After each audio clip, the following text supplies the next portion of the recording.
بره. چه خبر پسر؟ خوب، همه چی خوب. تو خوبی؟ من بد نیستم، منم مشغول. تابستون شده و فومو نمیدونیم کار بکن، چون تورنتو یه مقدار هواش سرده. تابستون که میشه تو همش میخوای بیرون باشی، بعد زمستون هم که هست نمیدونی تو باشی کار کنی یا بری بیرون. واسه همین تابستونا که میشه یه مقداری کرم اینا داری که بری بیرون، ولی خیلی مشغول کار دیگه، خیلی مشغول کار. تو چه خبر؟ منم خوب، همه چی خوب. منم مشغول کار. آره، تورنتو من برای کنسرت اومده بودم. سرماش یه جوری من عاشق سرما مثلا کلا، ولی یه مدلی بود که تا حالا این مدلی تجربه نکرده بودم. خیلی سرد بود دیگه. آره دارین مورد داریم گوشه یارو افتاده. نه بابا، دور از ذهن نیست، ولی میتونم تصور کنم. ملت فکر میکنن مثلا سرماش اینه که مثلا سرده، بعد مثلا احتمالاً با سرمای ایران هم مقایسه میکنن که حالا مثلا یه کتی میپوشی و یه کاپشنی تنت میکنی، ولی اون المنت باده که میاد میزنه صورتت و نصفشو میبره اون اصلا در نظر نمیگیرن. که اگه تو اونو در نظر بگیری یه چیز خیلی غیر قابل تحملیه و واقعا باعث شده که من برای اینکه کیفیت کاری خودم بره بالاتر بیام یه جای گرمتر. یعنی من یه مدتی رفتم پیش خواهرم همین چند وقت گذشته استرالیا و من احساس کردم که چقدر حال من خوبه وقتی آفتاب به من میخوره. یعنی من میام کار میکنم تو خونه، همونو سری میرم یه پیاده روی میکنم، یه پادکستی گوش میکنم، تو هوا خوبه پیاده رویمو میکنم برمیگردم. یعنی من اصلا یه مقداری داشتم مقایسه میکردم، اینطوری بودم که من اصلا بهتر دارم کار میکنم، بیشتر دارم پادکست گوش میکنم، کارهایی که میخوام بیشتر بهش میرسم، بیشتر کتاب میخونم، در صورتی که برای بعضی چیزا این اتفاق اینجا نمیفته. و اونجا فهمیدم که چقدر پوزیشن مهمه. یعنی منم فکر کنم مثلا شاید این شامل حال تو هم بشه. یعنی من فکر کنم مثلا وقتی ایرانی بیشتر شاید حالا مثلا اون کارهایی که تو بچگی میکردیم و ایران بودیم و ایناست، ولی وقتی فکر کنم کار اصلی تو لندن انجام میدی، یعنی آهنگ ساختنت، فوکس کردنت، جایی که خلوت‌تره، جایی که میدونی باگ نمیشی. این درسته؟ این اسامشنم؟ ببین به نظر من سوال درست برای من اینه که کجا بهتر کارمو انجام میدم، یا حداقل یه بخشی از کارمو کجا بهتر انجام میدم. خب تهران به هر حال چون بزرگ شدم اونجا و تیممو دارم، دوستامو دارم، اتفاقی که برام تو روز میفته کلا خیلی کمک میکنه به موزیکی که درست میکنم، طرز فکری که دارم کلا خیلی بیشتر بهم کمک میکنه. ولی وقتی مثلا جای دیگه باشم، مثلا لندن اگه باشم، یه جوریه که خیلی تمرکزم بالاتره، خیلی راحت تر میتونم کار کنم شاید، و خیلی جالبه. مثلا شاید امکاناتم هم تو تهران بعضی وقتا بهتر باشه، ولی یهو ساده ترین کار رو یهو من تو لندن تو یه همین مثلا با یه ستاپ خیلی معمولی بهتر میتونم انجام بدم. خیلی عجیبه. حالا شاید به خاطر اینکه مثلا موزیکای زد بازی اینا رو اکثر اوقات تو این محیط، یعنی با این سیستم آشنا بودم که خیلی ساده بوده چون از بچگی بوده، شاید این خیلی کمک میکرده. ولی آره نمیدونم، اگه هوا گرم باشه راستش خیلی نمیتونم ولی تمرکز کنم. یه حالت عجیب به قول توی فوموی میگیرم که احساس کنم اش بخوام برم بیرون، انگار یه جوریه نمیدونم. ولی مثلا بارون اگه بیاد، دنیا که یعنی کلا هوا که خیلی عجیب غریبه و خیلی طوفانی و بارونه، من خیلی حس بهتری میکنم. من تنها نیستم، خیلی مطمئنا اینجوریان، ولی بستگی داره دیگه. میگم تو داری یه چیزی مینویسی یا داری رکورد میکنی یا داری چیز میکنی.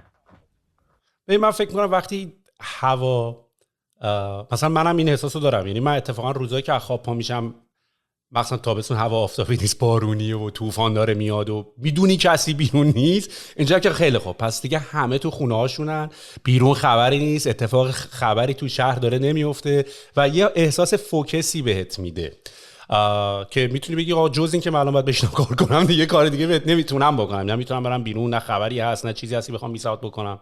و فکر کنم یکی از تاثیراتشونه. یه اتفاق دیگه که برای من میفته، منم هر موقع من یه مقداری مسافرتام دیگه مسافرتای یه هفته دو هفته نیست، اصلا جواب نمیده یه جا بری 2 روز 3 روز بمونی. من دیگه الان یه مینیمم 2 هفته 3 هفته باید برم یه جایی که بخوام یه مقدار جا بیفتم و تا مثلا حتی بخوام اسمشو بزنم مسافرت، چون بقیه حالت دیگهش خسته میشی، یعنی مسافرت های یه هفته اینا خسته میشی. ایران که میام، حالا ماشاءالله من ایرانم میام 1 سال 2 سال اینطوری میمونم، اینجوری هم نیستم میام 1 هفته 2 هفته میمونم، ولی اون مدتی که اینجوری هم که یعنی من به خودم پوش میکنم برم، یعنی از دست بچه‌ها خلاص شم، از دست رفیقام خلاص شم، از دست این اتفاقا و ایونت‌ها خلاص شم که بیام اینجا دوباره بتونم مجبور شم خودم رو قصد میذارم توی یه پوزیشنی، توی موقعیتی که بتونم مجبور شم مثلا پادکست گوش کنم، مجبور شم کتاب بخونم، کاری نداشته باشم، بتونم فقط فوکس کنم کار بکنم. ولی میام ایران، حالا چرا درسته از یه حدی بعد روتینش که میشه، ولی خب توی ایران چون از بچگی به خودت بودی، به هر حال یکی هست پیدا بشه تو رو شب بکشونه یه جایی که اون فوکس رو ازت بگیره. و من یه جورایی چون میدونم قدرت ویل پاورم خیلی بالا نیست، سعی میکنم همیشه جامو عوض کنم، یعنی اینجوری که به جای که من بیرون نمیام، من جایی که آقا من میرم یه جایی که اصلا نتونم برم بیرون، فکر کنم فوکسه واسه از اینجا میاد. آره قبول دارم، منم دقیقاً همینجوریم. برای همین بهترین کار اینه که بتونی جابجا بشی. حالا من خودم خوش شانس میدونم که مثلا میتونم این کارو بکنم، ولی حتی اگه تو ایران هم باشم سعی میکنم تو خود ایران جابجا بشم، یعنی یه نقطه کلا بمونیم میکشت تو. ولی قبول دارم ایران دیگه اشغال دیگه اکثر اوقات، یا حداقل بود یه زمانی بیشتر بود، بچه بودیم مثلا تمرکز نمیتونستیم بکنیم، ولی یعنی کلا ما هم حالا کار و اشغالمون یکم چون با همه قضیه فرق داشت، ولی خب الان یکم سخت‌تر شده دیگه کلا.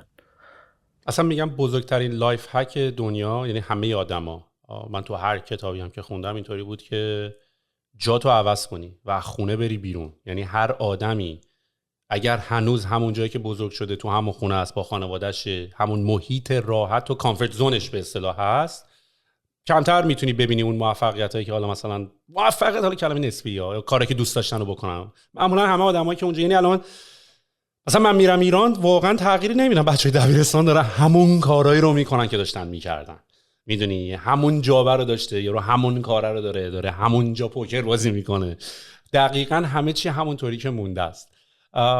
و قبولم دارم، چون که سیستم شهری هم آخه فرق داره، یعنی کلا سیستم فرهنگی همه چیمون فرق داره. حالا نمیدونم مثلا شاید تو اروپا کلا بیرون خونه یه محیط چیزیه نرمالیه، از لحاظ اینکه تو میری همش بیرون، یعنی بیشتر وقتت بیرون از خونه میای. حالا خونه ها سایزش کوچیک‌تره، یه مدل دیگه از خونه میای که بیشتر مثلا استراحت کنی، بخوابی، پاشی و اینا.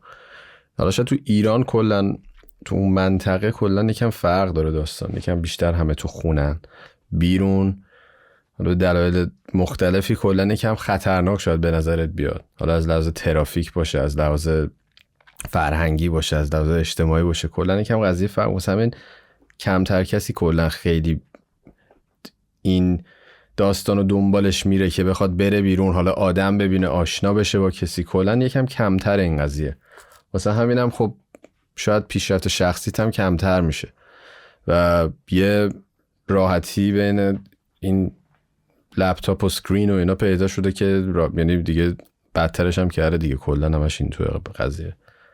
آره ببین من فکر میکنم مثلا یه مقداری بچگی ما هم خیلی متفاوت‌تر بوده، چون من وقتی اومدم کانادا، خب ببین ما توی محیطی هم بزرگ شدیم که تقریبا همه آدما به نظر من خیلی شبیه هم بودیم تو بچگی، به هر حال یه مدرسه رفتیم، یه جا رفتیم و تا یه زمان خیلی زیادی هم با هم بودیم.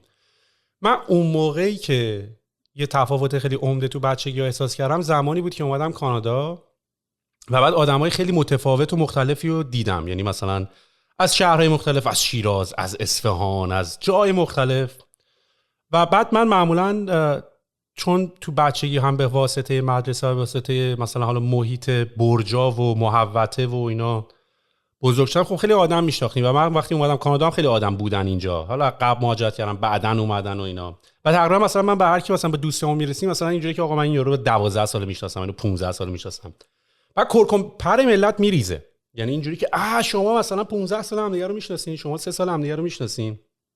و اونجا بود که من فهمیدم که چقدر این تفاوت زیاده روی اینکه خیلی از آدما اصلا تنهاتر از اون چیزن که فکر میکنن. خیلی از آدما اصلا با یه سری از آدمای اونقدی با این توی مدت زمان نبودن که بخوان مثلا با هم یه سری کارا رو شروع بکنن. یعنی رابطه تو با بچه‌ها مثلا که آهنگ داریم میسازیم به علاوه توی واسطه زمانی خیلی بلند مدت اتفاق افتاده.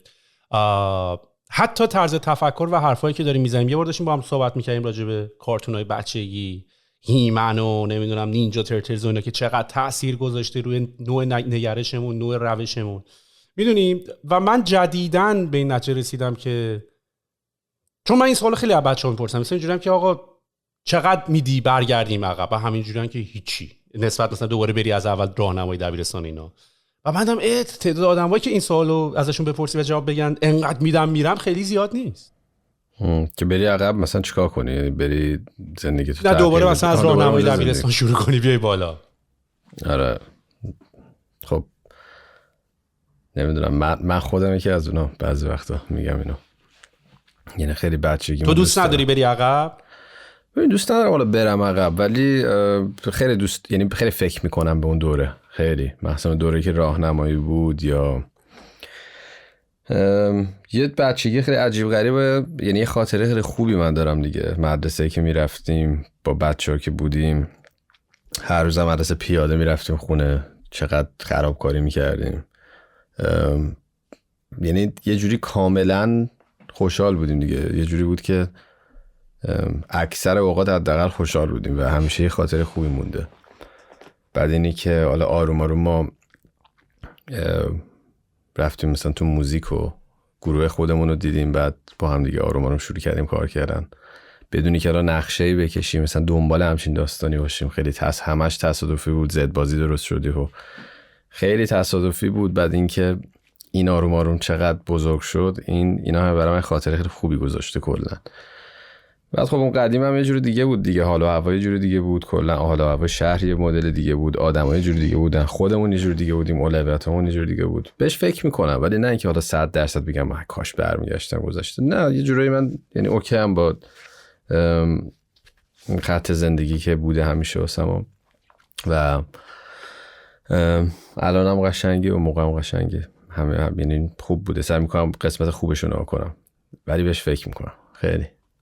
آخه تو یکی از آهنگای خودتون هم بود، حالا نمیدونم تو لزوما توش بودی یا نه، یا اصلا تیکه کلام تو بود یا نه، ولی فکر کنم تیکه کلام تو نبود. اینجوری بود که همه چی برمیگره به بچگی آدم، نمیدونم ایرونی الی بود کدوم بود، هم چیزی بود. نه این آهنگ بود که مثلا یه همچین نه اون به عنوان اصطلاح بود. اون داشتیم تیکه به یکی مینداختیم که مثلا دیدیم میگن مثلا چرا عقده بچگی داریم، مثلا هم چیزی، یه حالت تیکه بود، یه مثلا یه استیتمنت، چیز خاصی نبود. یه داشتیم دید حالت تیکه به یکی مینداختیم که مثلا تو بچگیت مثلا اذیت شدی که الان داری این کارو میکنی. یه حالت تیکه بود، خیلی چیز پررنگی نبود معنیش. یه سوالی همیشه من تو ذهنم بود، دوست داشتم ازت بپرسم، این بود که این دیسایی که همدیگه رو میکنین تو آهنگا و اینا، خب اینا واقعا رسما بعضی موقع انقدر از همدیگه بدتون میاد و کلکل و ایناست، یا نه ریسپکت گیم و بازیه و رپ و it's part of the game و یا you guys mean it وقتی یک نفر رو اونجوری میخواین مثلا صاف و ساده کنین یا مثلا با زمین یکیش بکنین؟ ببین برای من و برای تیم من و کلا اتفاقی که ما تا حالا بینمون افتاده، نه هیچ وقت بازی نبوده، بازی نیست آخه، خیلی یعنی واقعی بوده بین خودمون. بازیش جایی میاد که خب بین مثلا رپرها اتفاقی میفته. حالا کسایی که نمیدونن دیس چیه، تو فرهنگ رپ با یکی دعوات میشه میکشونش تو آهنگ، یعنی راجع به اون یارو انتقاد میکنی به یه حالت خیلی آرتیستیکی و کلا میرین تو جنگ، ولی تو آهنگ میری تو جنگ. یعنی یه چیزی که شاید آدم معمولی اگه به همدیگه بگن همدیگه رو بزنن بکشن تو خیابون، ولی این یه فرهنگی که قابل قبول تو رپ، کسایی که نمیدونن. و بازی ما اونجاست که با کسایی که بیرون این بازی هم خب معمولا کاری نمی کنیم، یعنی خب قشنگ نیست دیگه مثلا تو بری به آدم عادی و شروع کنی مثلا بکشش تو آهنگ. ولی نه چیز الکی بین ما حداقل نبود. حالا نمیدونم الان اگه این کارو میکنن یا نه. این قضیه که تو میگی آخه مثلا بیشتر فکر کنم تو آمریکا و ایناست که یه یه اینداستری فرهنگ چیزی دارن که مثلا حالا این کارو بکنن، مثلا بیشتر آهنگ میفروختن، حالا اون موقع که CD بود یا ویو بیشتر میگیرن. الان یه بازی اونجوریه، ولی برای ما نبوده، برای اینکه ما اصلا اون دوره که بیشتر حالا خیلی مثلا دیس بازی زیاد بوده اون موقع، نه اصلا ما یعنی نه یوتیوبی بوده نه اسپاتیفای بوده نه چیزی میفروختیم، یعنی دلیل نداشت این کار بکنیم. شاید مثلا یه سری پوینت خیلی بدی واسمون داشت اتفاقا خیلی وقتا، ولی اینقدر قشنگ انجام میشدین که میدونی خیلی خیلی عجیب بود. یعنی با اینکه حالت دعوا بود ولی انقدر مثلا تصویر سازی قشنگ بود. مثلا سامان اول این کارو خیلی میکرد، خیلی خیلی هم قشنگ این کارو میکرد که اصلا یه جور عجیبی بود. یعنی خوشت میومد، اصلا یه دعوایی بود که خوشت میومد، یه جور عجیبی بود. ولی آره آخه دلیلی که این سوالو پرسیدم این بود که من دیدم که مثلا ممکنه یه نفر رو دیس کرده باشین، بعد مثلا سال بعد 2 سال بعدش با هم رفیقین یه آهنگم با هم دادین. یعنی پس این داینامیک وجود داره. آره پیش میاد، خیلی وقتا پیش میاد، مثل 2 نفری که با هم دعوا میکنن کاری میکنن یهو با هم خیلی خوب میشن. اتفاقا خیلی پیش اومده اگه کسی مثلا درست بیاد تو این داستان، یا شاید مثلا کلا با یکی درگیری داری همینه، یعنی بستگی داره چجوری درگیری از چه جنسی هست، میدونی بستگی به اون داره. حالا اگه پدرکشتگی با یارو داری خب قضیه فرق میکنه، ولی اگه یه دعوایی بین 2 نفر باشه که یه حالت حالا زور آزمایی باشه، حالا چیز خیلی شخصی نباشه، حال میکنه. اگه یارو هم بتونه 2 تا همون بزنه جوابتو بده، حالا خیلی باحال میشه، خوشت میاد که اصلا مثلا میفهمی که حالا طرف خیلی مثلا چاقال نیست یا مثلا ضعیف نیست، یا حالا به معنی خودش ضعیف منظورمونه، ولی باحال مثلا خیلی شده اینجوری وایستاده مثلا جواب داده و بعدش هم با هم خوب شدیم. یا خیلی وقتا اشتباه میکنیم، مثلا خیلی وقتا خیلی دعوا اشتباهه، مثلا خیلی تیکایی که قبلا شاید ما خودمون هم داشتیم به یه سری انداختیم، کارهایی که کردیم حالا بچگی بوده یا کلا یه آتیشی میاد میزنه همه چی رو میسوزونه دیگه. بعد خودت هم وقتی بزرگ میشی میفهمی دیگه، یکم آرومتر میشی یا از اون قضیه میگذری، میفهمی که اصلا این شاید درست نبود از اولش، بعد به رو رفیق میشی. یعنی چیز طبیعیه خیلی. میراد این قضیه کلا خوندن و رپ و موزیک و اینا چطوری برات شروع شد؟ یعنی کی مثلا فهمیدی، احساس کردی که چون فکر کنم علاقه شخصی تو رو من بیشتر، حالا این برداشت منه درست هم کنم اگه اشتباه میگم، من فکر میکنم تو خود علاقه شخصیت خیلی موسیقی کلاسیک و پیانو زدن و ساز زدن و اونطوری، راک حتی بیشتر احساس میکنم، حتی گرایشت به اینکه بخوای سولو راک کار بکنی بیشتره. فکرم میکنم حتی فنهای جدا هم داشته باشی، یعنی ممکنه فن جدای راک ساید تو داشته باشی نسبت به حالا یه طرف دیگه توی مثلا زد بازی و رپ و اینا، و اون یه مقداری آرتیستیک تره و این یه مقدار پاپ تره و اون یه مقداری هنری تره و این یه مقداری کالچرال تره و جفتش هم باحاله. یعنی انگار بعضی موقع احساس میکنم مثلا شاید 2 تا لباس داری تنت میکنی. ولی تالنت تو چجوری دیسکاور کردی و بعد اصلا چقدرشو تالنت میدونی، چقدرشو پشت کار میدونی، اصلا کجا این بازی شروع شد؟ یعنی کی استارت قضیه خورد؟ کاش 2 تا لباس بود، خیلی بیشتر. یعنی گیج میشی اصلا بعضی وقتا. ببین من کلا اکادمیکلی خیلی یعنی تعلیم دیدم تو کلاسیک، تو موزیک کلاسیک، تو پیانو از بچگی، از زیر 10 سال خیلی حرفه‌ای من پیانو رو تا تش رفتم. یعنی حالا مثلا میگن از گرید 8 به بالا تقریبا هستم، رفتم تا تش تا نداره، ولی یعنی اون چیز حرفه‌ایشو گذروندم. همیشه از بچگی تو اون داستان بودم. جوری هم که شروع شد همینجوری الکی من برای اینکه توجه بگیرم میدویدم پشت پیانو، تا اینکه خانواده دیگه دیدن من علاقه دارم منو گذاشتن کلاس پیانو. بعد استعداد داشتم، خیلی سریع یاد گرفتم. حالا موقع توجه گرفتن بودی هر چی بود، ولی توش خیلی راحت میرفتم، خوب پیشرفت میکردم.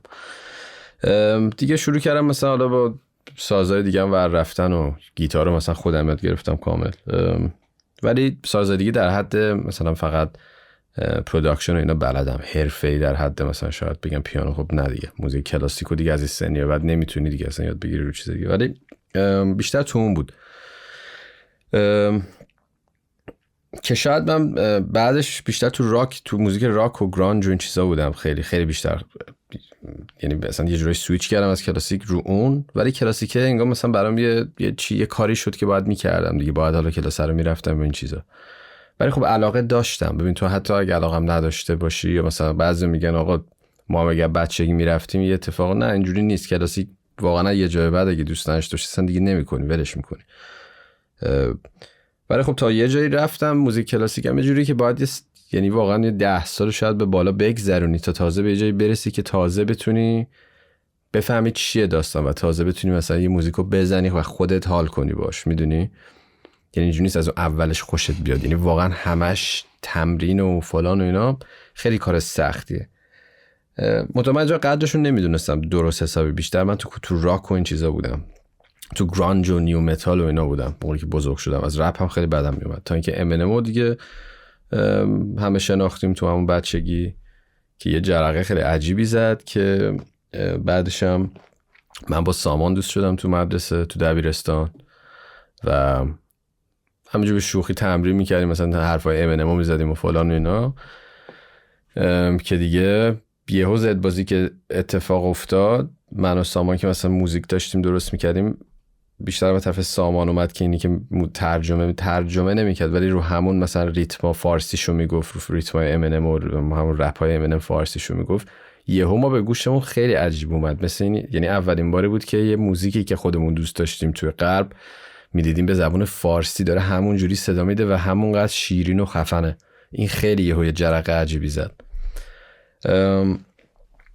که بعد دیگه من آروم آروم دیگه کشیده شدم اون سمت و با بچه‌ها دیگه گروهمون تشکیل شده، دوباره یه چیز خود جدید بود. مثلا هم ما خودمون تعجب میکردیم وقتی آهنگ میدادیم، هم مثلا بقیه براشون خیلی تازه بود این قضیه. که دیگه گذشت و اینا. بعد دیگه من بزرگتر شدم، خیلی بیشتر این قدر این موزیک کلاسیک رو خیلی بیشتر دونستم. تازه فهمیدم چیه این، که الان چی داره این اصلا. خیلی وقتی آرومتر هم میشه کم چیز میشه، مثلا نه که حالا آروم شدم، اتفاقا وحشی‌تر هم شدم شاید بزرگتر شدم توی چیزایی. ولی آره بیشتر رپ و بیشتر میگم تو همین فارسی و اینا خیلی دوست دارم، ولی کلا کلاسیک و راک خیلی کلاسیک ولی برای خودم تمرین میکنم میزنم، یعنی هیچ چیزی ندارم، آدینسی ندارم جلو. و راک هم آره شاید خوندنم توی سالهای گذشته کلا خیلی تغییر کرد. اون صدایی که همیشه دلم میخواست بچگی بهش برسم و رسیدم. برای همین حالا راجع به فنا گفتی، فنای راک داریم، خب کلا کسایی که تو راکن خیلی با سبکای دیگه خیلی خوب نیستن و اصلا خیلی خوششون نمیاد که یکی رپ کار میکنه مثلا میتونه رپ، یعنی میتونه راک هم بزنه، چون خیلی قبول ندارن اصلا. میگن چی میگی؟ یعنی حتما توقع دارن یه قیافه خاصی باشی، مثلا یه چیز خاصی رو گوش بدی. یکم محدودترن متاسفانه، مثلا تو ایران اینجوریه، ولی نه فقط ایران، همه جای دنیا اینجوریه. کلا کسی که راک گوش میدن، همه نه، خیلی هاشون محدودتره، یعنی خیلی به هم نمیخوره. اینی که کسی که راک گوش بده مثلا رپ هم دوست داشته باشه، چون اصلا مسیجاشون فرق داره، سیستمشون فرق داره. ولی من همیشه اینقدر بین این سبکای مختلف رفتم که به یه جایی رسید که واقعا از همشون خوشم میومد و برای همین تو همشون فعالیت میکنم. جالبه، هر کدوم جالبه. آخه نکتهش هم به نظر من یه دلیلی که شما خیلی هم موفق بودین، مثلا هم تو پروژه زد بازی و هم خودتو شخصا،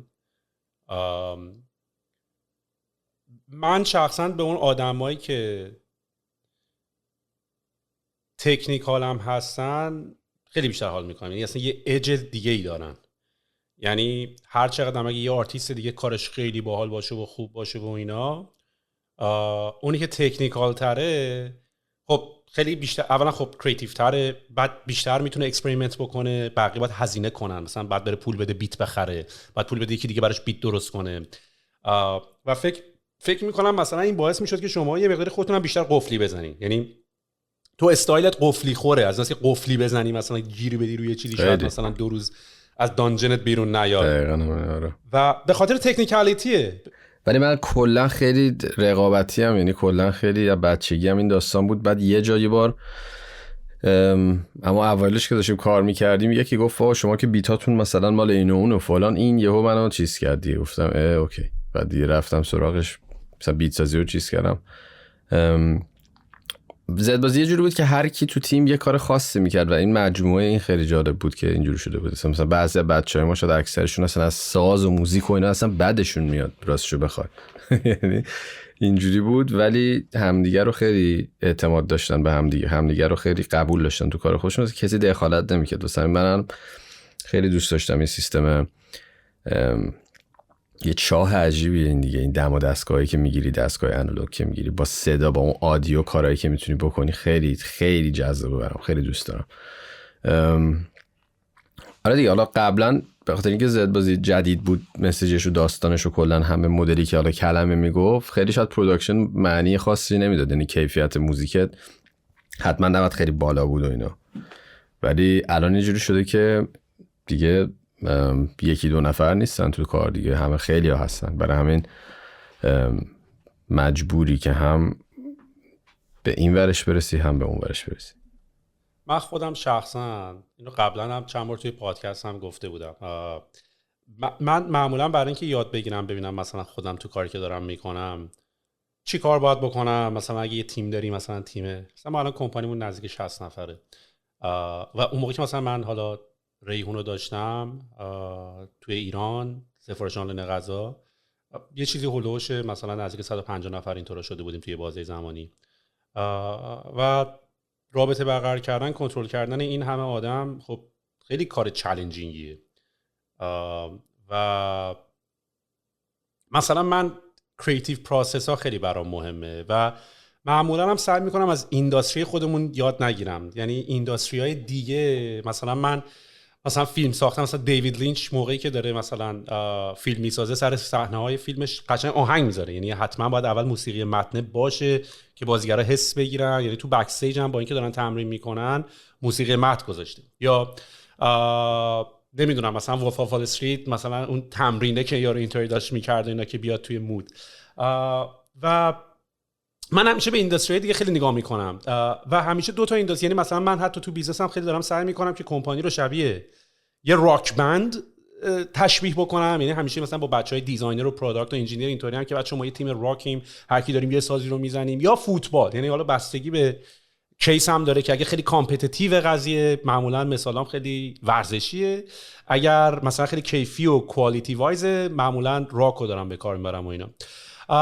ولی اینی که تو مثلا گفتی با بچه‌ها توی زد بازی مثلا یه اعتمادی همدیگه به همدیگه دارین و اینا دارین، کسی هست که مثلا گیر کوالیتی هست اینجوری که آقا اینو دوباره دیگه بخون، یا من فکر کنم اینو تو باید دوباره بخونی، یا این صدات ببین به این آهنگ نمیخوره؟ آره، من و علیرضا به عنوان پرودوسرای گروه همیشه این سیستمو داشتیم، ولی مثلا بقیه براشون خیلی شاید فرق نکنه، اون رو چیزای دیگه کلید باشن. ولی واقعا هم همینه، این که میگی ببین واقعا حتی تو حالا تو یه کمپانی مثلا این قضیه رو مثل راک بند میبینی، حالا ما تو گروه موزیکمون دقیقاً این داستان این کمپانی شاید میبینیم، حداقل من میبینم مثل بیزنس، مثل کورپوریشن. من درس این داستانا رو هم خوندم دیگه، واسه همین خیلی اونو اونجوری میبینم. به هر حال تهش دقیقاً یه محصول، یه آدینس داری، اینه داری، رقیب داری، فلان داری، هزار عین همون داره اتفاق میفته.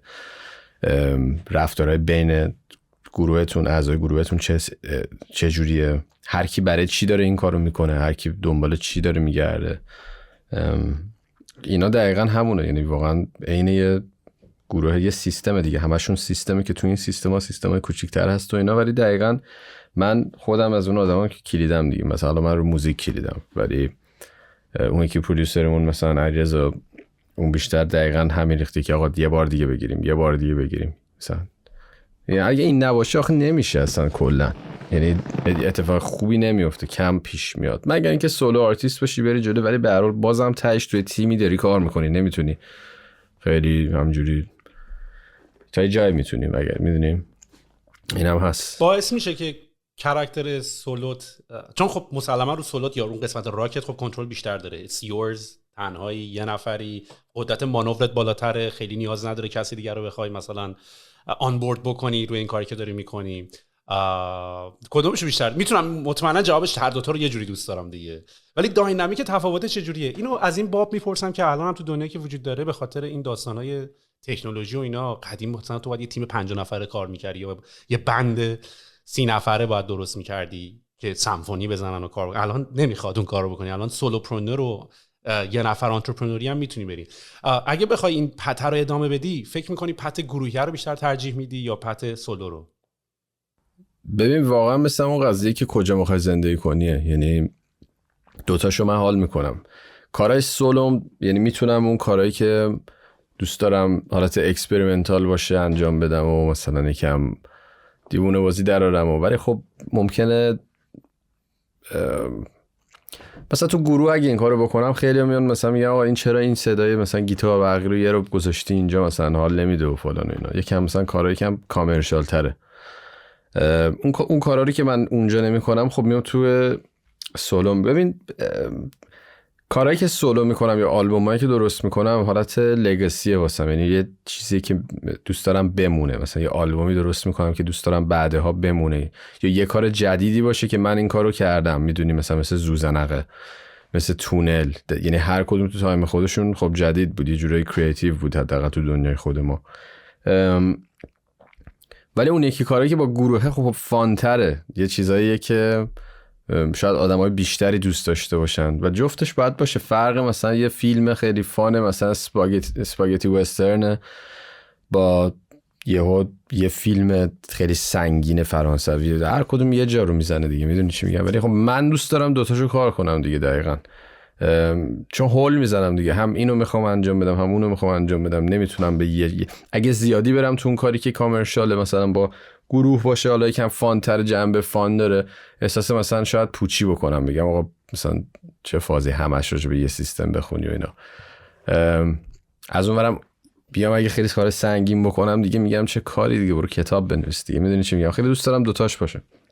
یعنی خیلی هم شای نبودین توی اکسپریمنت ها. یعنی من اتفاقا یه چیزی که با زد بازی حال میکنم که شاید تو نظر فنا اینطوری به وجود نیاد اینه که خب شما مثلا هیت سانگ داشتین و احتمالاً سوراخ اومده دستتون کدوم کارو میگیره و فناتون هم میشناسین و میدونی این کار چجوری جواب میده و اون کار چجوری جواب میده.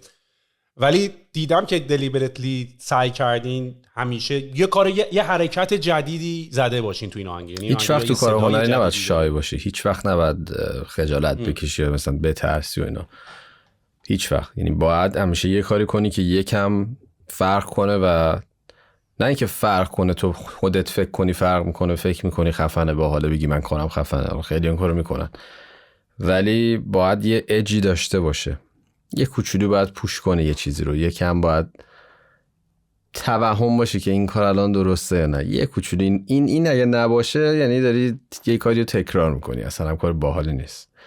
و اینجوری نیست که مثلا پول مردم دستت، مثلا به عنوان یه نفری توی آفیس نشستی و باید تصمیمایی بگیری که همش حساب شده باشه. خب میدونی چی میگم؟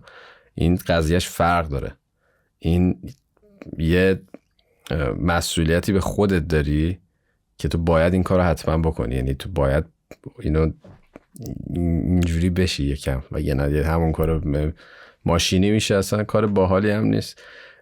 حتی تو کارهایی که کامرشال مثلا میگی سوراخشو پیدا کردین میکنین، بازم تو اون کارها اگه نگاه کنی همیشه یا تاپیک یا موزیکه یا کوالیتیه یا صدای یه چیزی جدید بوده، هیچ وقت پشت هم یه کاری نیومده. حالا خیلیا شاید این فکر رو بکنن، بگن آقا یه فرمول خب پیدا کردین میدین، خب بکن اگه میتونی. نمیکنه کسی، نمیتونه بکنه. بکن. خب اگه فکر میکنی آقا این کاری نداره که همون کاری که داری، خب بکن. نمیشه، اینجوری نیست. میدونی چی میگم؟ واسه همه خیلیا کاراشون ساده و لایت ممکنه به نظر بیاد، ولی هیچ وقت اون چیزی که تو فکر میکنی نیست. اون ایدهت به ظاهر تو ساده است، ولی همین که این تونست انتخاب کنه این ایده ساده هر خودش داستانی داره. اینم راحتی هم نیست. اکسپریمنت دیگه، یعنی آدم دوست داره که همیشه اصلا برای خودشه. میخوای تو یه کاری بکنی که یه چیز جدید رو اکسپریمنت کرده باشی، یه کار جدید، اصلا حالت لرنینگه. یعنی اون کاری که تو داری میکنی لزوما داری ارائه میدی، داشتی باش ور میرفتی، داشتی تمرین کردی، باش کار میکردی، میدونی.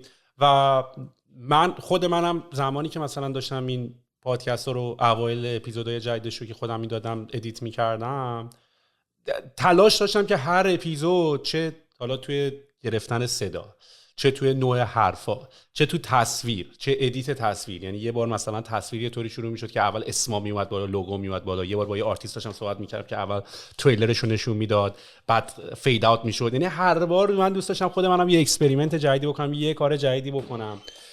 با اینکه مثلا تو حتی میتونی اسوم کنی، مثلا من اولا که زوزنقه عالی بود پسر، یعنی مخصوصا مودی، اصلا من مودی رو تو دیسکاور کردی، تو آوردیش اینجا چیکار کردی. به هر حال برای خیلی از آدما مودی خودش خیلی آدم خفنی، مثلا بایوش هم خوندم و اینا، و اصلا دم کلابریشن با بندای دریم تیاتر رو فکر کنم اینا همچین کیوردای من تو ذهنم بود کار کرده بود، با یه سری آدمای این تیپی کار کرده بود. ببین اکسپریمنت کلا مدلش اینه، اولش که شروع میشه تو دوست داری خودتو توی قالبی بذاری ببینی چه جوری به نظرش میاد، مثلا چه جوری، یعنی مثلا توی سبک ما دوست داری مثلا اون اوایلش همه ریخته بود، یعنی شاید یه سری مثلا کلمه ها رو میشیدی یا صداهامون خیلی ساده بود و چیز بود، عجیب غریب بود، یا خیلی هنوز نمیتونستیم مثلا پولیشش کنیم، خفنش کنیم، به خاطر اینکه صرفا تو فهم خواستی بشنوی که تو الان داری اینو میخونی، تو مثلا ضبط میذاری چه صدایی میدی، مثلا میگی این صدای منه، بعد آروم آروم مثلا تغییرش میدادی. مثلا من اون موقع خب من صدام بیسیه، مثلا میخوندم،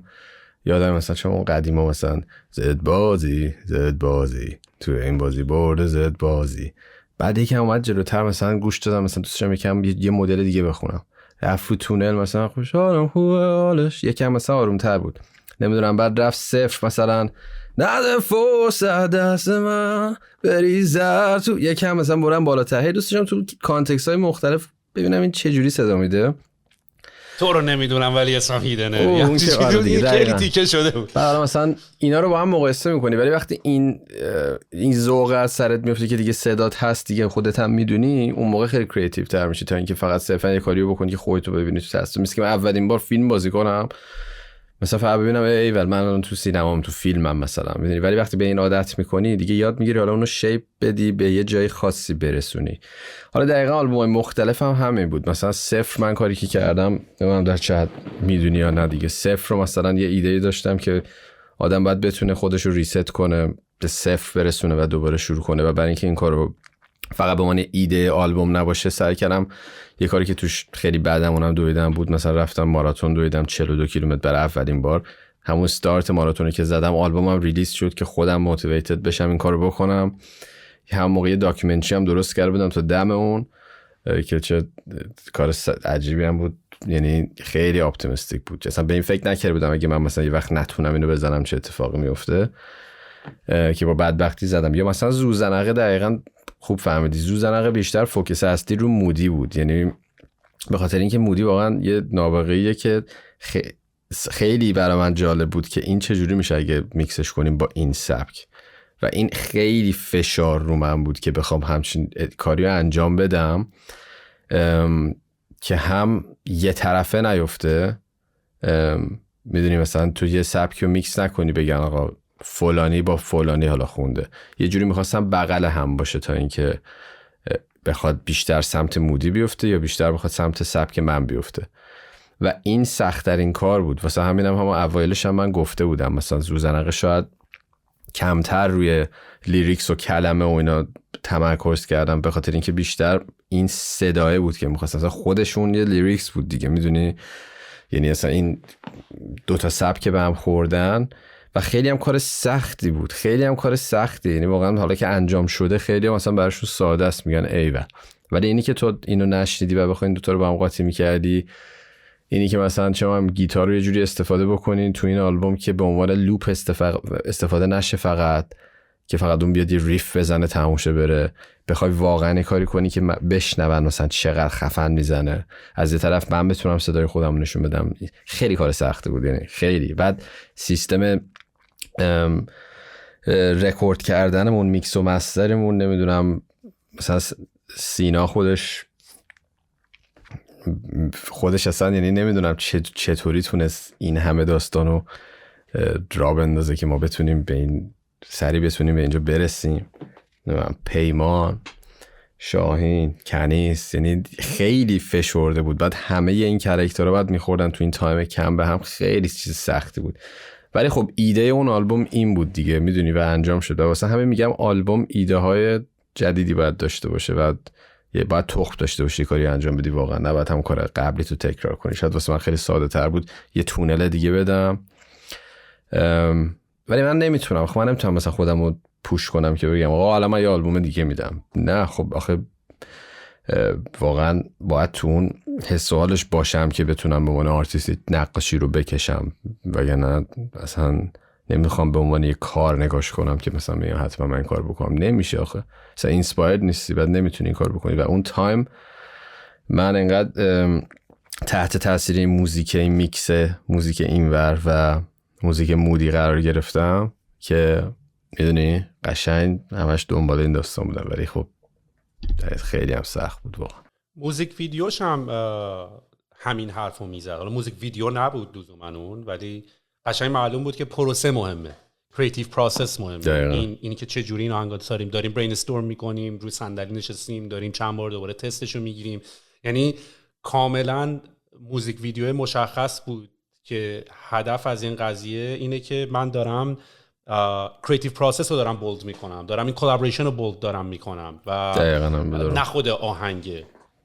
و خیلی باحال بود. یعنی من خیلی حال کردم، اینجوری بودم که دست نیو ایدیا. این موزیک ویدیو هم خیلی باحال. هیچ وقت نمیتونی پیش بینی کنی، همیشه اتفاقی میفته که هیچ وقت از قبل نمیتونی بشی نقشه‌شو بکشی، فقط باید بهش باور داشته باشی و بری تو.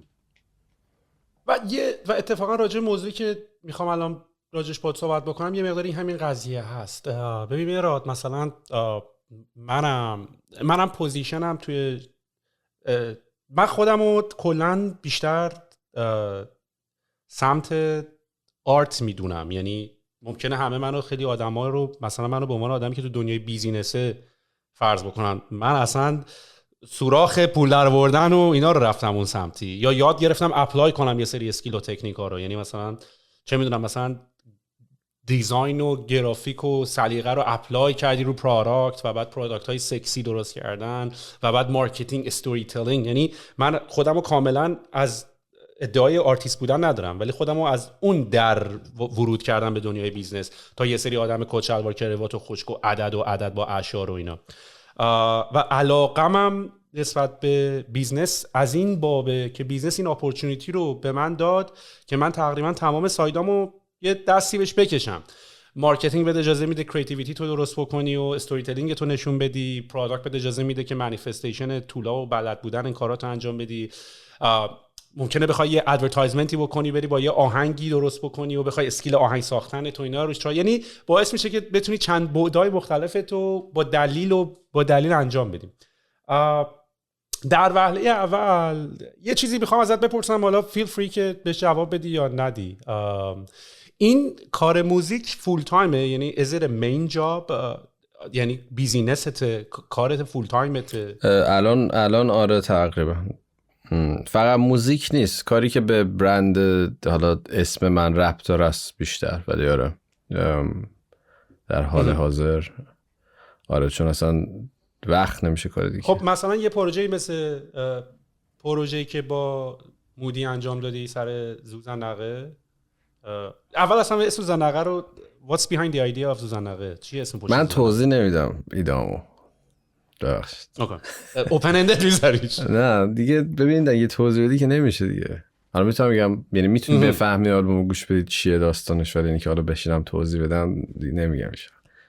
دوست دارم خودت سعی کنی بفهمی چیه، یا مثلا حالا معما که نیست، ولی به هر حال خودت بفهمی تقریبا چیه داستانش، یعنی بتونی مثل کتابه بخون. آره حالا میتونم یه مقداری اینی که تو زوزنقه بودن یه چیزی از حالت مایندست، قدرت تفکر، اینی که گیر کردی توی یه زوزنقه‌ای شاید دقیقاً زده تو خال دیگه یه جوری به محدودیتی ربط داره. یعنی یه مقدارش همونی که گفتی، یه چارچوب، یه مقدارش همونی که گفتی، همش نه، ولی دقیقاً یه به محدودیتی ربط داره که تو محدودیتی و میخوای بیای بیرون ازش. حالا محدودیت ذهنیه، ولی ایوه دقیقاً همین. آره و این کارهای این تیپی ببین اینا از اساس که بهش میگن کار عمریه، یعنی اینی که تو اسمت داره اشاره میکنه به همون ایده، کاری که کردی اکسپریمنت اشاره داره به همون کار، یعنی همه به هم اشاره دارن، یعنی چند تا مسیجینگ مختلف نیست، همه یه مسیجی که داره یه چیزی داره نشون میده. حالا سواله یکم تکنیکاله. خب تو مثلا یه پروژه مثل این پروژه رو چجوری جمعش میکنی؟ از نظر فایننسینگ، از نظر زمانی، از نظر اینکه بقیه بچه‌ای که میخوان کلابریت بکنن چجوری باشون دیل میکنی؟ چون من یه پادکست با شاهین داشتم و توی اون پادکست که من با شاهین داشتم، شاهین کسی که با مهراد همکاری میکنه تو ساخت آهنگا و اینا، تو بعضی از ترک‌ها، و شاهین وقتی راجع به تو صحبت میکرد he speaks very highly of you، یعنی یه آدمی که خیلی باهاش حال میکنه، خیلی قبولش داره، تو رو به عنوان منتور میدید و اینجوری که و طوری که صحبت میکرد برداشت من از حرفا اینه بود که تو خودت پروژه رو ساختی، مهره‌ها رو زنگ میزدی بیا تو این کارو کن، یعنی اینجوری هم نبود که حالا دور هم جمع شیم ببینیم چی کار بکنیم. تو برنامه رو ساختی، تو پروداکت رو منیج کردی، تو پراجکت منیجمنت رو انجام دادی، همه اومدن پارتاشون رو انجام دادن رفتن. و این سوال بر من پیش میاد که تو وقتی همچین داینامیکی میتونی رو برقرار بکنی، پس حتما تونستی رابطه بیزینسی، مالی، حالا یا یه رابطه درست کردی که بتونی کامنت کنی که آقا تو اینجا، تو اینجا، تو اینجا، تو اینجا، تو اینجا. این داینامیکه رو توی کار کریتیوی که شاید یه مقداری سخته راجب جمع، چون بیزینس نیست بگی آقا ما یه گل داریم می‌خوایم بریم گل رو بزنیم، این داینامیکه رو چجوری درست می‌کنی؟ چجوری تو یه همچین پروژه‌ای رو می‌بندی و با بچه‌ها صحبت می‌کنی؟ سوال خیلی خوبی پرسیدی. خیلی اولا که باید برای اینکه یه کاری اینجوری بکنی، اولین کاری که تو شروع میکنی و تموم میکنی به هر چقدر کوچیک باشه یا بزرگ باشه فرق نمیکنه، قاعدتا اولش کوچیک تره. اون اولین کار اگه تو بتونی یه پروژه رو باز کنی و درست حسابی ببندی، همه چیش هم درست باشه، حالا یه سری چیزاش هم غلط باشه مهم نیست، همین که تو باز کردی و بستی به یه جایی رسوندی، این یعنی تو میتونی این کارو بکنی، توانایی همچین کاری رو داری. و اولین مشکلیه که کلا تو اینداستری موزیک ما هست همینه که هیچکی به خودش باور نداره که میشه.